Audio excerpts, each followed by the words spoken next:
ఎర్రదొడ్డి గంగమ్మ ఆలయంలో మురళీకృష్ణ ఈవోగా పనిచేస్తున్నాడు.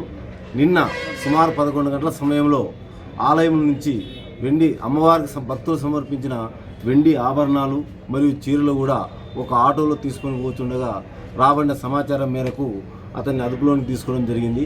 ఈ విషయం గురించి ఉన్నతాధికారులతో విచారణ చేయకుండా చేస్తే తెలిసిన అంశం ఏమనగా అతనికి ఏ ఉన్నతాధికారి కూడా ఆలయంలో ఆభరణాలు తీసుకుపోవాలని చెప్పలేదు.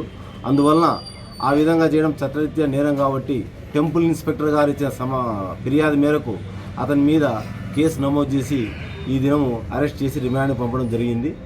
కారణం ఏమంటే ఆలయంలో ఉండే ఆభరణాలు ఎటువంటి అయినా సరే పై అధికారులు తెలిపి దానికి ఎండోమెంట్ యాక్ట్ ప్రకారం ప్రొసీజర్ ప్రకారం తీసుకోవాలి. అవన్నీ పాటించకుండా వాటిని తీసుకుపోతున్నాడు కాబట్టి అతన్ని అరెస్ట్ చేయడం జరిగింది.